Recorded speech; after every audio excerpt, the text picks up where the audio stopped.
What's up, everyone, and welcome back to another episode of New Comic Book Day Haul. I'm your host, AR Comics, and today I'm going to be going over my top 10 list for New Comic Book Day, October 6, 2021, the first New Comic Book Day of the month of October. I picked up 12 issues this week, and I got a little something for everybody. I've got some DC, a little bit of Marvel, and obviously I picked up my indies, and I cannot wait to talk about these books with you. It was such an awesome week.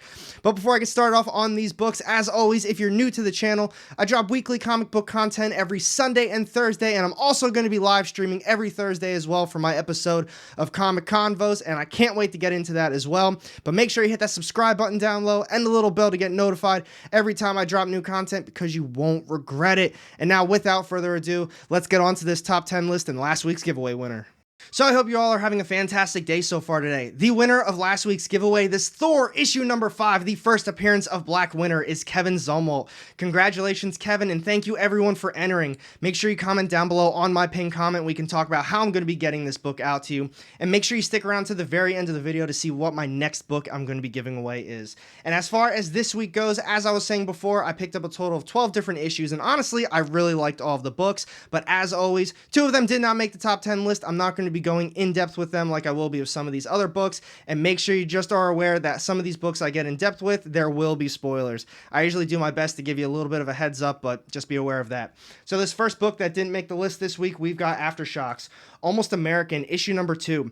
I actually really like this issue. I really like the artwork as well, but in my opinion, I think this is much better read in a trade paperback form.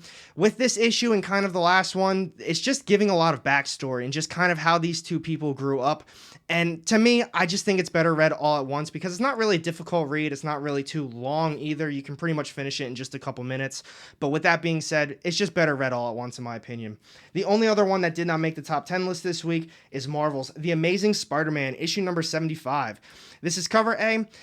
I know, it's been a long time since I read Amazing Spider-Man. In my opinion, I can't truly give an opinion on it because I think I stopped reading Nick Spencer's series around issue 55, whatever the last issue of the Last Remains arc was. I gave up on it, ended up selling the whole series off, but I decided with a new writer team, I thought I might as well give it a shot, see where it goes. It wasn't bad. I really liked the artwork, and I thought the storytelling was pretty good, but in my opinion, I wasn't too excited for Miles Morales' clone little saga he had going on, and that's the direction they're going with this one too. I don't think I'm going to be continuing on with it, especially because they're going to be doing 3 issues a month. To me, there's just going to be way too many issues that are just filler. So on that note, let's talk about this one a little bit more down low and get onto the real top 10 list. Alright, so to kick this top 10 list off first, we've got coming in at number 10, this is DYNAMITE's Red Sonja, issue number 2. This is cover A, so I've talked about this before. I have never read any Red Sonja before. This is my first Red Sonja series. I love that first issue, and I thought this one continued on with that first one very well. I love the artwork, but the one thing about this series so far that I'm really enjoying is the pacing. The storytelling is so fantastic in my opinion, especially for someone like myself who doesn't have a lot of knowledge on the Red Sonja character. Honestly, I don't even know if this is a good jumping on point, but for me as a new reader, I really liked it. Mirka Andolfo did a fantastic job, and now in this second issue, pretty much picked up where the first one left off after what happened at the end of that first one. I'm not going to be spoiling it, but we really got to see Red Sonja as a character and how she's kind of dealing with the new character they introduced and the little girl as well. I loved it. I love the plot buildup. I love the dialogue between them, and then we got a little bit of action as well. This is a fantastic start to a new series. I highly recommend it. So for those reasons, we've got Red Sonja, issue number 2, coming in at number 10.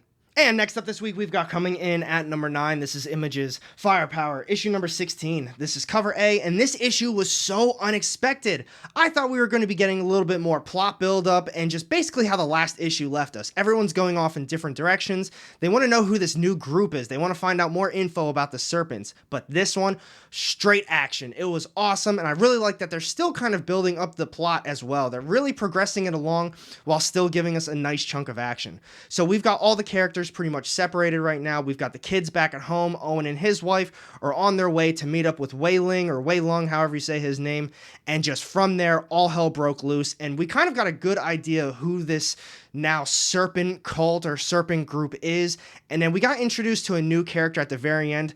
So I would say it is a first appearance. I believe we did get the name, but the next issue is going to be the first full appearance of this new character.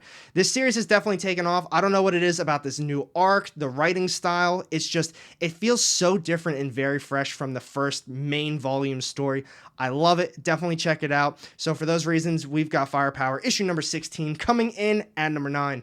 And next up this week, we've got coming in at number 8. This is AWA's brand new series, out, issue number 1. This is cover A, and I thought this was a fantastic first issue. Admittedly, I had different expectations for it. I thought there was going to be a little bit more action, maybe seeing what the monster actually was, but we didn't get that, and it still was awesome. So with this issue, we got a lot of backstory. We got to see who these characters are, pretty much the time period that they're in. A little bit of spoiler here. It's World War II, and basically the Germans are all taking these POWs to their new camp. It's pretty much a castle for all of the people who have escaped from other ones. And then from there, we really get a nice backstory on a lot of these characters, honestly. We get to see their personalities, what they're all about. You see that they don't really trust each other all that well, but then from there towards the end, it really picks up, and we get a nice little panel, couple panels of action, and then we get a glimpse of what the monster is. Highly recommend checking this one out. AWA's got a nice little Halloween hit on their hands. So for those reasons, we've got out issue number 1 coming in at number 8. Next up on my list this week, we've got coming in at number 7. This is Vaults, the last book you'll ever read, issue number 3. This is cover A, and this is another series that just keeps getting better and better in my opinion. So that first issue really hooked me. I absolutely loved it. Cullen Bunn's a phenomenal writer, but this one really got me. The second issue, fantastic as well, but I wanted a little bit more story. Now this one, we got to see our main character. I believe her name is Olivia, and she's still doing her little book reading, kind of just talking a little bit, but I want to know why all of these people are attacking her, what these people even are, the Wildings, and just, you know, we didn't have a lot of info. This issue, we got to see a little bit of what she is actually all about. I'm not going to be spoiling this one because if I talk about it, this one's definitely going to give away the series a little bit more, but man, Cullen Bunn took a nice little turn on this one, and I'm really excited to see what he can do for the next issue, and honestly, just the rest of the series in general. Let's talk about this one more down low, but for those reasons, we've got coming in at number 7, the last book you'll ever read, issue number 3. Next up this week, we've got coming in at number 6, this is Images, The Meet You Love in the Dark, issue number 3. This is cover A, and this was another issue that I really loved. I love this series, I love the storytelling, I love the artwork, but with this issue, this is a very weird series. Now, it's not the Red Room weird, but it's weird in its own little way. There's not a lot of action, there's honestly not even a lot of characters besides our main character and the ghost or the monster, or whatever is haunting this house.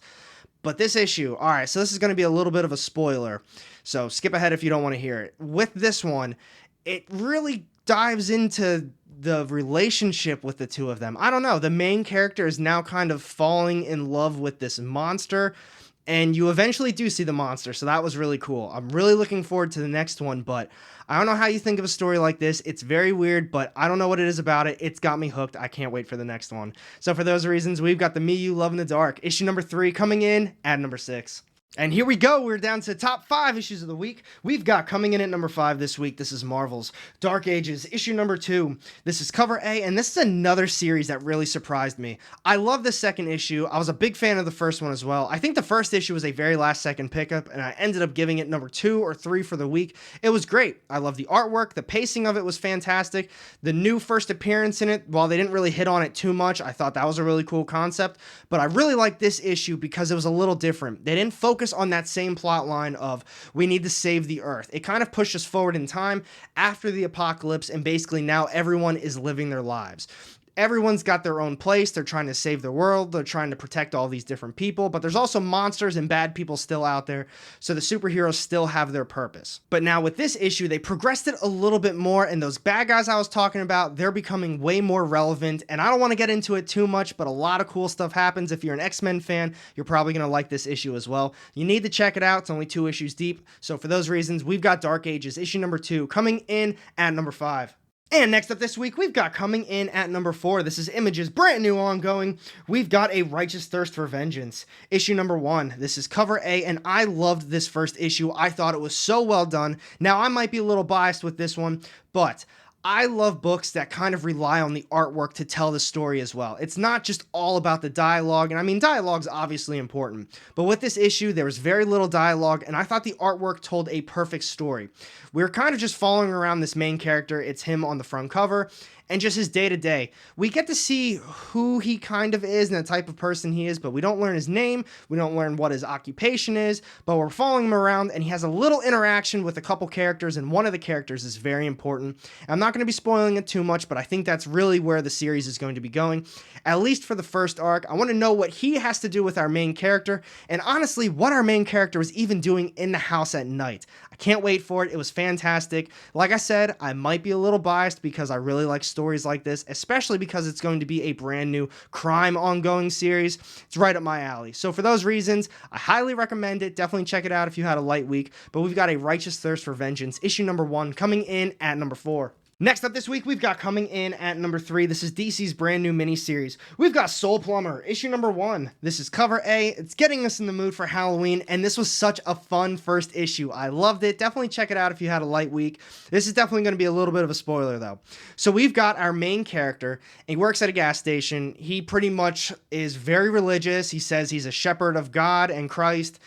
And that's his calling. That's what he wants to do. He wants to save souls. He wants to save all these broken people's lives. Runs into a con man, and that's basically what he's offering. He says, I plunge the souls of these demons out of just these broken people. And he's thinking to himself, this is me. This is my calling. I need to go help him. Some things go from there, and then we get a little bit of a twist towards the end of the issue. Definitely check it out. Like I said, it's a fun read. I really enjoyed the artwork. I've talked to a few people so far who weren't big fans of it, but I liked it. So for those reasons, definitely check it out. We've got DC's brand new miniseries, Plumber, issue number 1, coming in at number 3. And here we go. We're down to the top 2 issues of the week. We've got coming in at number 2 this week. This is DC's The Nice House on the Lake, book number 5. This is cover A. And what can I say about this series that hasn't already been said? Series, incredible. James Tynion IV, phenomenal writer. Artwork, fantastic. I love this series. I'm pretty much obsessed with it at this point. I recommend it to everybody. But one thing about this issue that really stood out, and if you're a speculator, I think this is definitely going to be a key issue going forward. We get a lot of important info, and I think this one really stood out in comparison to some of the other ones as well.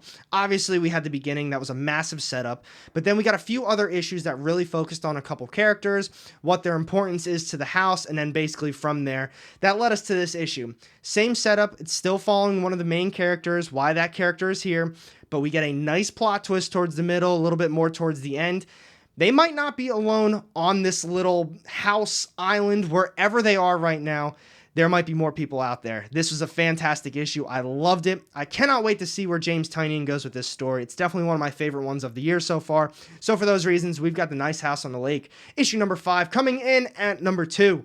And this is it, my top read of the week. We've got coming in at number 1 this week. This is Aftershock's brand new series, Chicken Devil, issue number 1. This is cover A. This was an extremely last-second pickup, but in my previews video, everyone was very hyped for it, and honestly, I was too, but it wasn't on my pull list, and I wasn't sure if my shop was going to have any.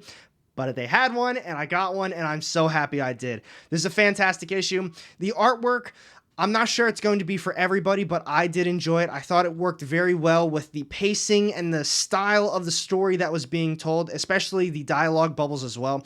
I thought it all worked very well with each other. But now for this issue, this is definitely going to be a little bit of a spoiler, but I'm not going to be getting too in-depth with it. We've got our main character. He's got a family. He's got a chicken business that he loves. He talks about it all the time.